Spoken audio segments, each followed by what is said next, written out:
On a quiet village square, neat timber houses watch while locals try to steal a painted tree that their neighbors guarded all night. Along a tidy street, office workers in suits smash plates against the wall, cheering as shards jump across the pavement before a wedding feast. Beside a dark river, families in costumes leap into icy water, laughing through chattering teeth as church bells mark the new year. People abroad picture Germany as careful, serious, efficient, ruled by timetables and documents. Hidden behind that image, secret local customs weave warmth, mischief, and deep memory. This story uncovers 12 little-known German village and city rituals, showing how playful regional customs balance strict order. Our journey begins beside a guarded tree. Perhaps the strangest village heist in Germany involves a tree that never moves on its own. In early spring, in many small towns, neighbors raise a huge painted pole wrapped in ribbons and hung with signs from local clubs. Elsewhere, a fresh symbol like this might stand quietly behind the fence. Here, the real game starts after dark. Young men and women camp beside the pole, with benches, music, maybe a barrel of beer. Across nearby hills, rivals watch and plan. If guards fall asleep or step away, the other village can sneak in, lower the pole, and drag it home. Rules say no force, only tricks. When dawn breaks, either proud guards keep their pole, or they walk over to see it standing in the rival square. To win it back, they owe a feast, kegs, and songs. What looked like theft is in fact a public test of trust, skill, and shared humor. Behind every strict rule about how to steal, you see soft ties between neighbors. Hidden in many German towns, shooting clubs gather year after year for a big summer festival. On a green field, members in meat jackets raise old rifles toward a bright wooden bird fixed high on a pole. Long ago, such groups guarded walls. Today, they guard memory. During this feast, music, beer tents, and bright parades spill through streets. Shot by shot, bits of the wooden bird fall. The person who brings down the last piece becomes shooting king or queen for a year, with a sash, crown, and honor seat in every march. For visitors, it can feel odd to see strict safety mixed with loud fun. Yet here, order allows joy. That same mix colors German customs around love. One of the most chaotic pre-wedding nights in Germany begins not in a bar, but in a quiet courtyard. Friends, colleagues, even distant neighbors arrive carrying boxes of old plates and cups. The bride and groom wear simple clothes, no fancy dress yet. Long tables hold food and beer, but the real focus stands against a wall of the house. At Polterabend, those plates do not hold food. They fly. People take turns throwing porcelain at the wall, cheering as it explodes into white shards. Someone might even bring a broken toilet as a joke. Metal and glass stay away. Only porcelain brings good luck. Long after dark, the couple kneel together with brooms and shovels and clean every last piece. In a life that will soon feel planned and adult, this wild mess becomes a final test. Can they face noise and work as a team? For outsiders, it seems like wrecking things for fun. For locals, it turns chaos into shared strength. Another wedding morning, a huge log waits on a wooden stand outside a hall. Guests gather in their best clothes, but no one goes in yet. 2 sawhorses, 1 sharp 2-handled saw, and 1 fresh tree trunk stand between the couple and the meal.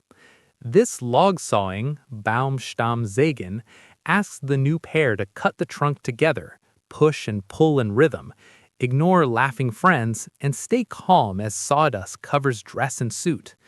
In offices and factories, German work often looks so orderly.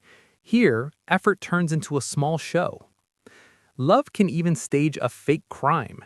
During some parties, friends suddenly kidnap the bride, rush her to a nearby inn or bar, and leave clues around town. The groom must track her down and pay the bill once he finds the group.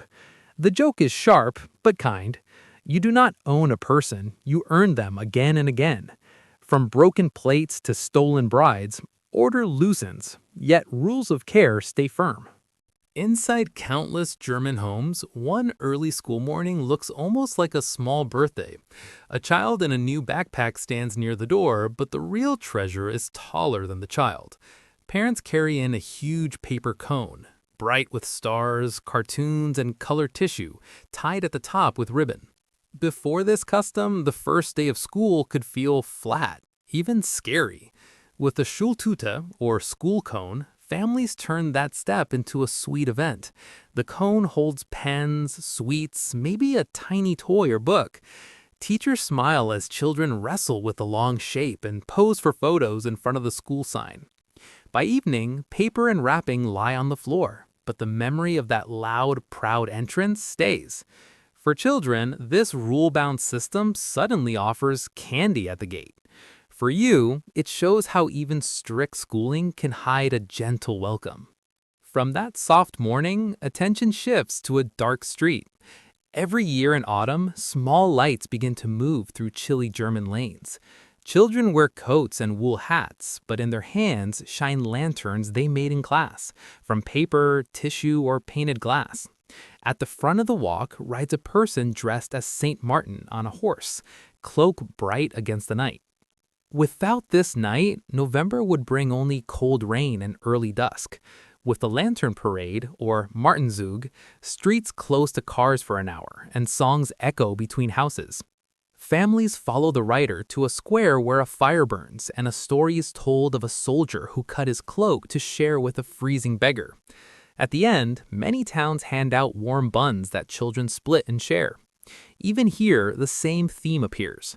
Rules bend to let warmth take the lead.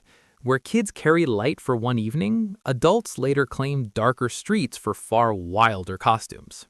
After lantern nights fade, winter in southwest Germany ends with a march that looks almost like a gentle attack.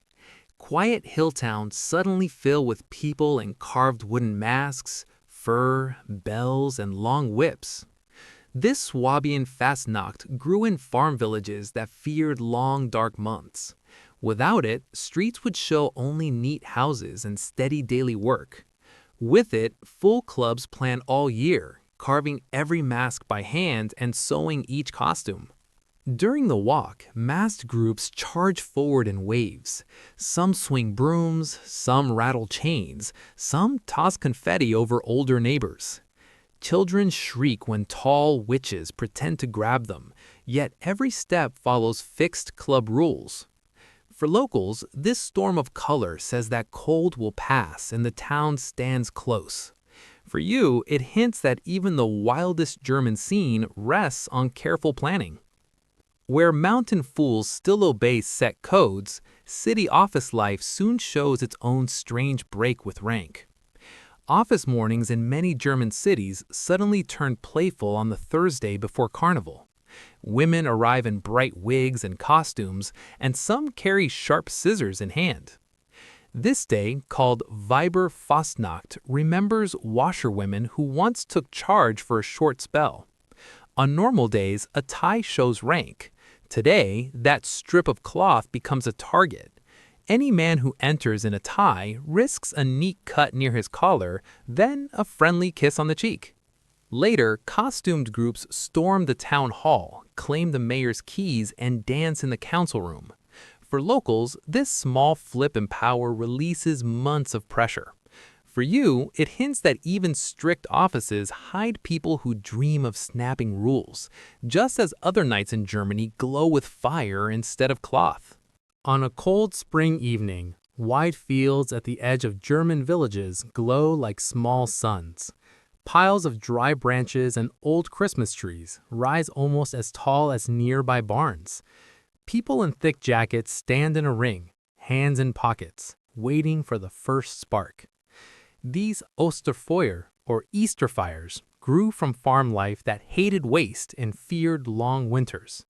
Without such nights, families would drag wood to a dug alone, with no story at all. With them, local youth groups collect trees for weeks, stack them on a hill, and guard the pile from jokes by rival groups. At dusk, a small torch touches the base. Flames race up, and the crowd steps back as heat reaches their faces. Old songs mix with smoke. Children roast bread or sausages on long sticks. For villagers, the blaze burns away cold months and clears space for the new growing year. For you, it shows how a culture of safety can still trust fire, as long as rules guide each step. From these open hills of flame, the scene shrinks to a quiet table and a single candle. New Year's Eve in many German homes once included a tiny metal ritual called Bleigießen. On the table lay little gray shapes and short metal spoons.